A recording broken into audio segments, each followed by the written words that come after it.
Hola chicos, les preparé este pequeño video donde les voy a explicar cómo se resuelve el ejercicio 2 y el ejercicio 3 del trabajo práctico número 2 del tema funciones. Bien, nos vamos a centrar en la actividad 2 del trabajo práctico. La actividad 2 tiene un enunciado. Para resolver esta actividad tenemos que centrarnos en la idea de que lo primero que hay que hacer es leer lo que nos piden en la consigna. Una vez que sepamos qué nos piden en la consigna, buscar dentro de todas las herramientas que tenemos de la teoría una forma de resolver la actividad. Bien, yo me voy a ir guiando con un pincel y les voy a ir resaltando las partes que considero importantes.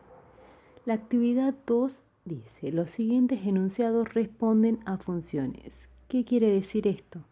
Que ustedes no se van a preguntar o me van a preguntar a mí, profe, ¿son funciones? No. ¿Por qué? Porque el enunciado ya dice, el enunciado de la actividad dice que estos enunciado, el enunciado A, el enunciado B y el enunciado C dice que ya son funciones.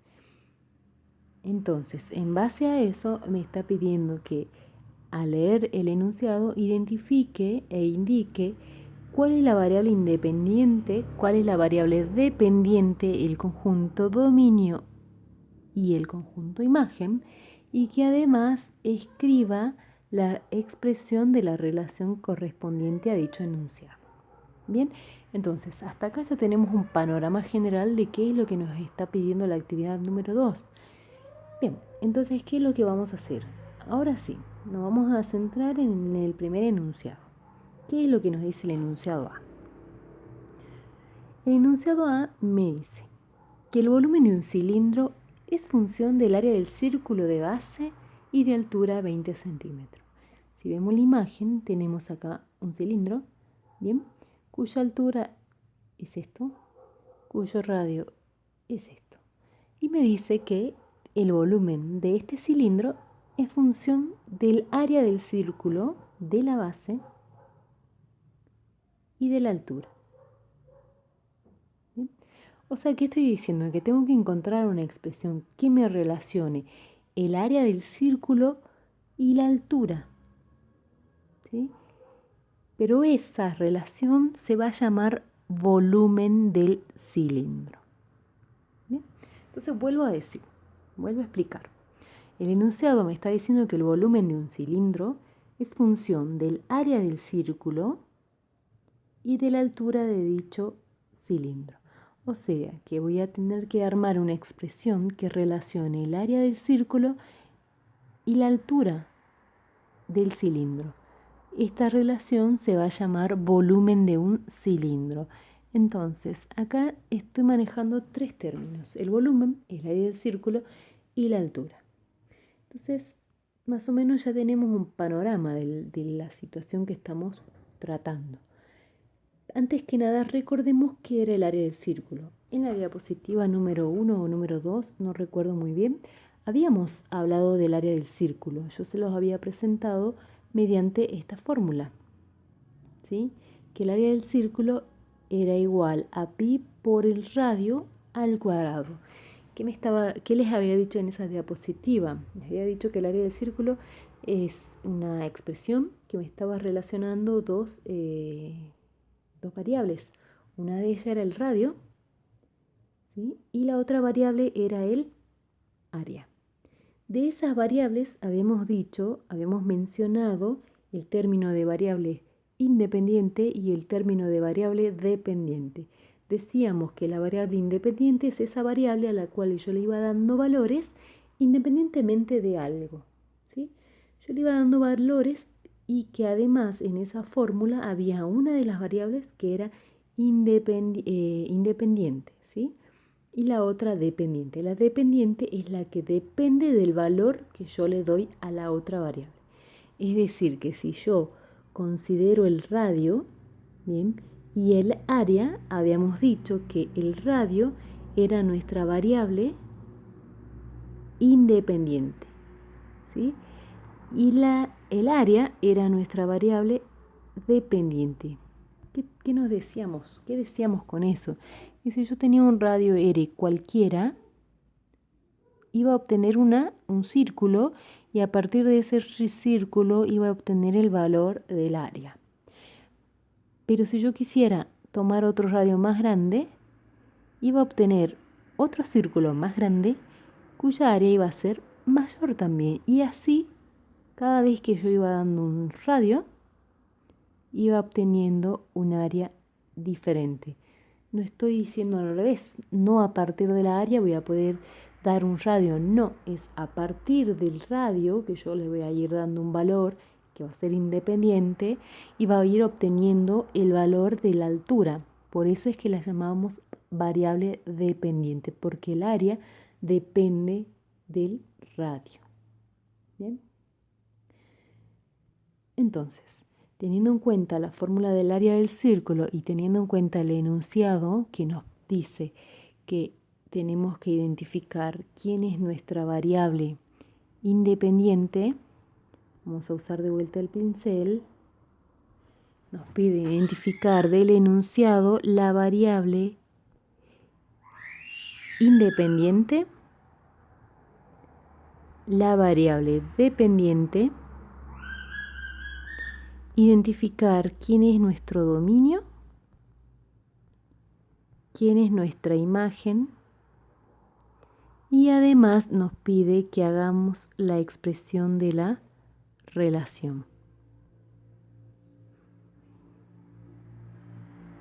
entre esas variables. Bien, entonces, retomando de vuelta la idea del área del círculo y lo que me dice el enunciado me dice que el volumen de un cilindro es igual al área del círculo, ¿bien?, por la altura. Bien, por la altura. Entonces, estas son las dos relaciones que vamos a tener: el área y la altura. Eso me va a dar el volumen del cilindro. Entonces, nuestra variable independiente aquí va a ser la altura, que la vamos a denotar con la letra H, o bien como está en el práctico con la H mayúscula. ¿Sí? Y nuestra variable dependiente, la que va a depender de esta variable independiente, va a ser el volumen.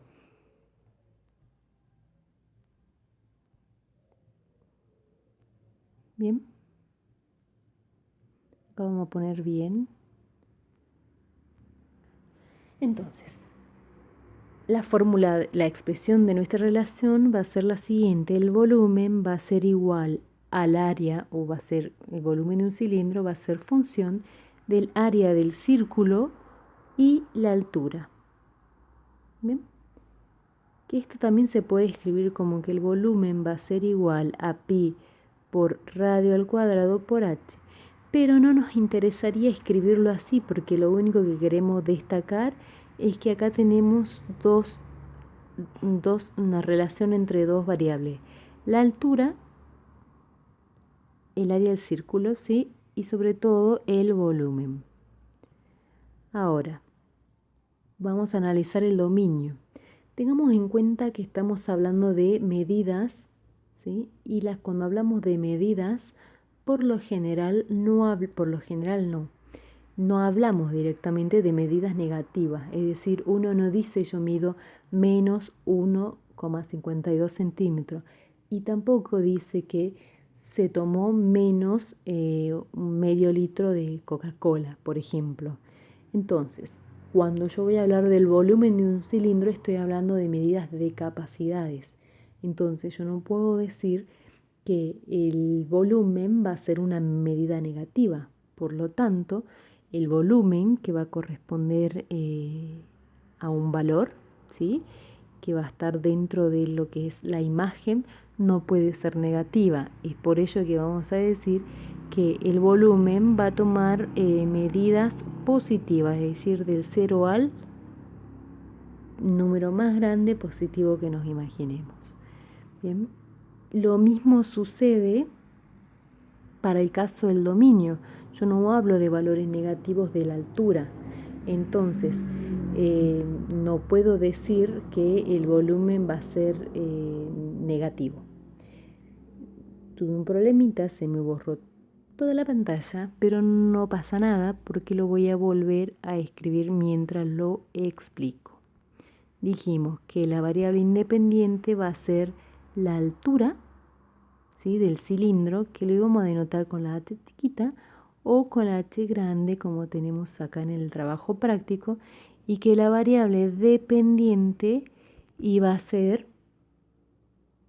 el volumen, ¿sí?, que lo vamos a denotar con la letra B corta en mayúscula. Estábamos hablando del dominio. Dijimos que el dominio es el conjunto de valores que toma nuestra variable independiente. Como estamos hablando de la altura, no hablamos de alturas negativas. Es por ello que le vamos a hacer corresponder el intervalo del 0 al infinito positivo. En algunos libros lo escriben así, ¿sí? Ahora, la imagen también hay que hablar de valores positivos, es decir, no voy a tener resultados de volumen negativos, no va a suceder eso. Y finalmente, la expresión para nuestra relación es esta, que el volumen es igual al área del círculo de la base por la altura, ¿sí?, o bien con mayúscula, como ustedes quieran. Bien, perfecto. Esa es la manera de resolver el ejercicio de la actividad 2, el primer inciso A. Ustedes van a hacer lo mismo para el inciso B y van a hacer lo mismo para el inciso C. Van a leer los enunciados uno a uno, van a identificar los datos, van a ver qué es lo que les está pidiendo, cuál sería su variable dependiente, cuál sería la variable independiente, van a analizar el dominio, la imagen y van a escribir finalmente una expresión que relacione esas dos relaciones. Bien. Vamos ahora a explicar la actividad número 3. En la actividad número 3, chicos, ustedes tienen acá un enunciado, ¿sí? Pero este enunciado contiene una tabla.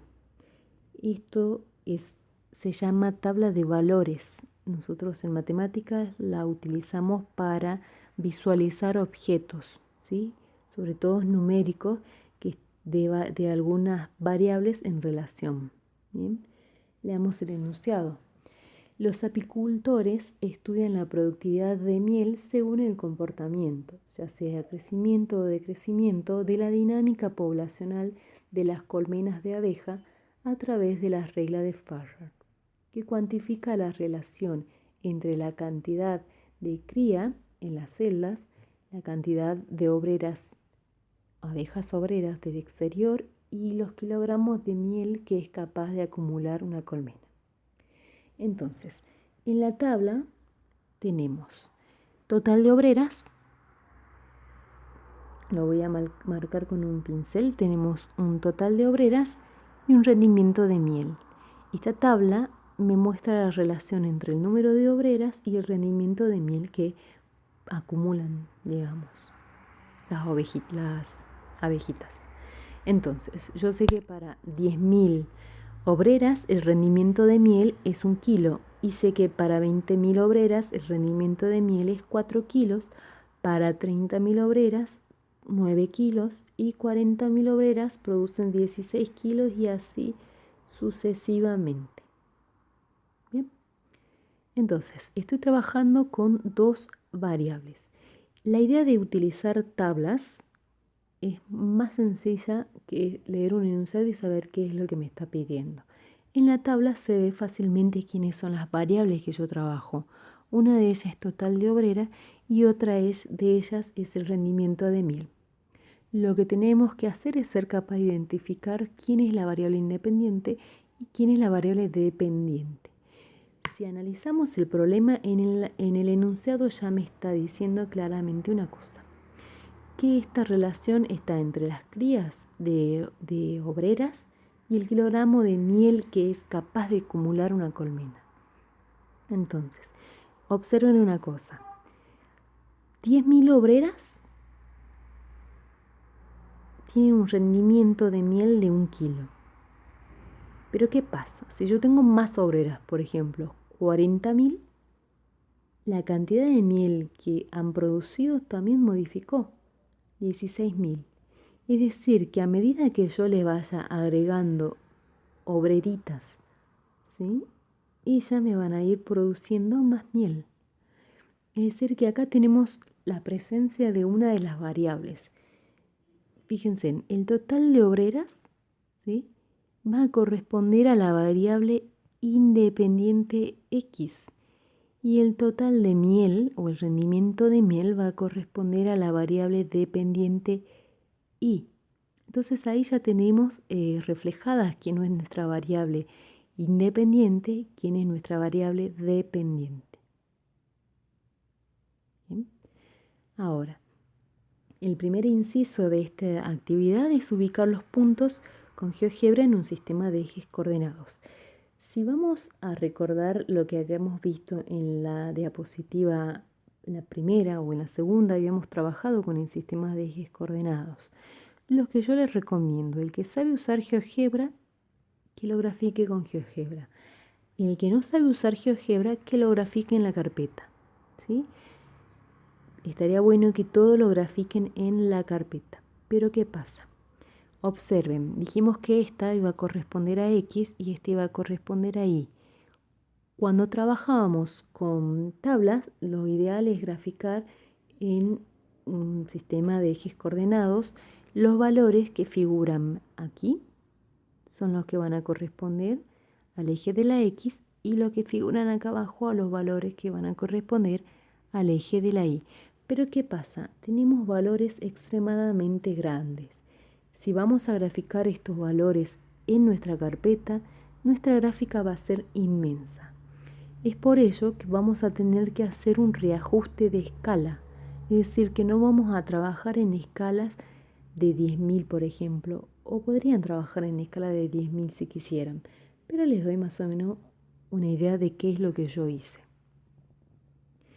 Yo trabajé en la planilla de GeoGebra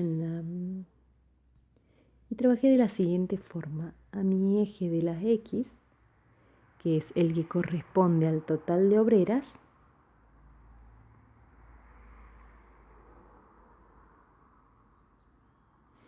en escalas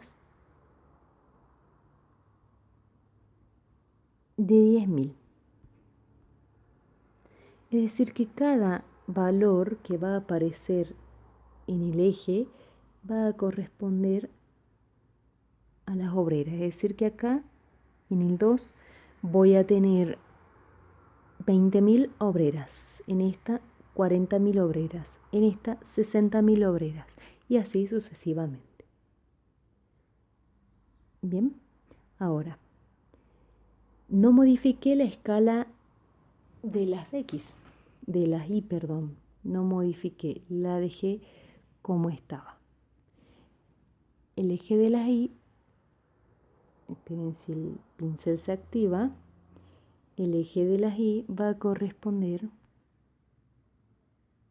esperen un momentito, el eje de las Y va a corresponder a nuestra variable dependiente, es decir, va a corresponder al rendimiento de miel en kilogramos.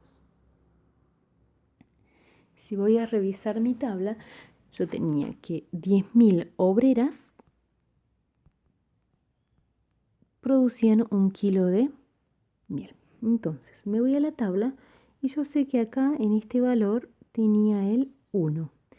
Esa obrera, o sea, 10.000 obreras leyendo con la escala, iban a producir un total de 1 kilo de miel, que está por acá. Si sigo haciendo la lectura de la tabla, yo sé que 20.000 obreras me iban a producir un total de 4 kilos de miel. Es decir, siguiendo la escala, 2 para X, es decir, 20.000 obreras producen un total de 4 kilos de miel. Y así sucesivamente voy a ir graficando todos los puntos. Para 3, para 4, para 5, para 6. Bien, teníamos que para 40.000 obreras, un total de 16 kilos de miel era su rendimiento o producción. Bien, y de esa manera voy graficando los puntitos. Ustedes en su carpeta, yo lo hice con el GeoGebra. Bien. Bien, ahora en la actividad siguiente, en la número 2, me piden que obtenga la expresión polinómica para esta relación. Para obtener la expresión polinómica para dicha relación tenemos que hacer un estudio. Bien, lo vamos a hacer de la siguiente manera. Si hacemos una lectura de la tabla, yo tenía que para un total de obreras, lo voy a escribir de esta forma, para 10.000 obreras tenía una producción de miel en kilogramos igual a 1 kilo. Pero tenía que para 20.000 obreras la producción de miel era igual a 4 kilogramos. Para un total de 30.000 obreras tenía una producción de 9 kilogramos y para un total de 40.000 obreras tenía una producción de 16. Para 50.000 obreras tenía 25 kilogramos y para 60.000 obreras una producción de 36 kilogramos. Si yo observo la tabla, voy a darme cuenta de una cosa. Trabajando con la escala de 10.000,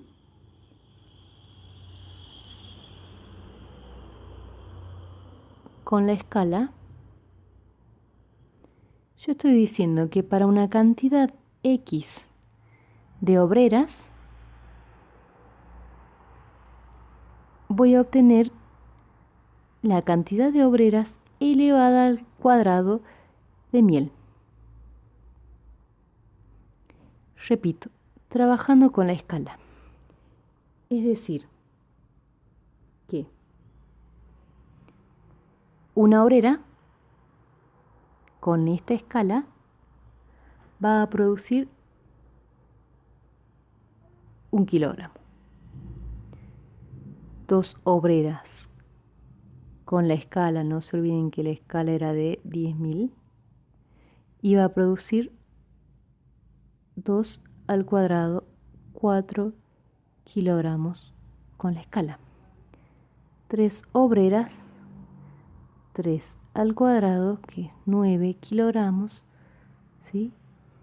4 obreras con la escala, 4 al cuadrado igual a 16 kilogramos de miel. 5 obreras, 5 al cuadrado igual a 25 kilogramos de miel. Y 6 obreras, 6 al cuadrado, 36 kilogramos. ¿Qué estoy diciendo? Que para el número X de obreras voy a obtener X al cuadrado de miel. Es decir, que en base a esto ya me estoy dando cuenta que para una cantidad X de obrera voy a obtener una producción de X cuadrado kilogramos. Entonces aquí ya estamos en presencia de nuestra función. Lo que vamos a hacer es decir M de X igual a X cuadrado. ¿Qué estoy diciendo? Voy a llamar M rendimiento de miel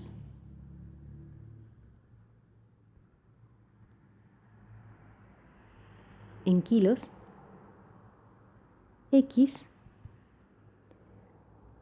obreras, ¿sí? Obreras en escalas de 10.000, podemos decir. ¿Sí? Obviamente que el que quiere trabajar con los 10.000 no hay problema, van a llegar a lo mismo. Yo estoy evitando trabajar con los 10.000 y estoy trabajando con numeritos, pero aclarando que es con la escala. Entonces voy a decir que el rendimiento M de miel para una cantidad X de obreras en escala de 10.000 va a ser igual a X al cuadrado. Entonces, ¿qué hice? Relacioné las dos variables a través de la siguiente expresión. De esa manera, a dicha tabla le he dado una expresión que relaciona mis dos variables. La variable rendimiento de miel, ¿sí?, que es la variable dependiente, y la variable independiente, que es la cantidad de obreras, que la escribí en escalas de 10.000.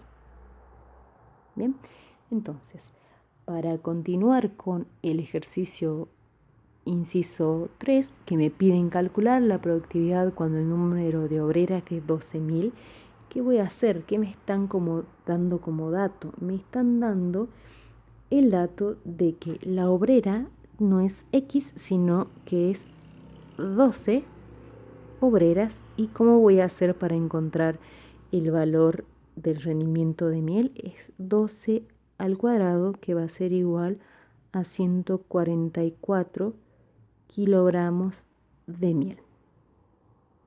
Bien, es decir, que en vez de X, yo voy a tener para este valor M de 12, rendimiento de miel para 12.000, para 120.000 obreras, perdón, va a ser igual a 144 kilogramos de miel. Esa es la manera de trabajar a partir de una tabla. Bien, ahora espero que se haya entendido. Lo pueden volver atrás al video si quieren. Entonces, ¿qué van a hacer ahora ustedes? Van a trabajar con el inciso B de la misma forma, pero ¿cuál es la diferencia? Que acá no tienen una tabla, sino que tienen el camino al revés. Tienen una gráfica. A partir de esta gráfica, ustedes lo que van a hacer es responder a estas preguntas, ¿sí? Ya tienen entonces en la tabla quién es la variable dependiente. ¿Quién es la variable dependiente? A ver, lo voy a escribir con otro color. A partir de la tabla ya tienen entonces identificado quién es la variable dependiente y quién es la variable independiente. Entonces, a partir de eso, respondan esto. Además tienen otro dato, ya tienen la fórmula, la expresión. Bien. Bueno, chicos, espero que este video chiquitito, simple, les sirva para seguir resolviendo los ejercicios de la actividad 2 de la actividad 3. Me encantaría que sigan trabajando y si existe alguna duda, por favor utilicen la plataforma para consultar. Éxitos, chicos. Gracias.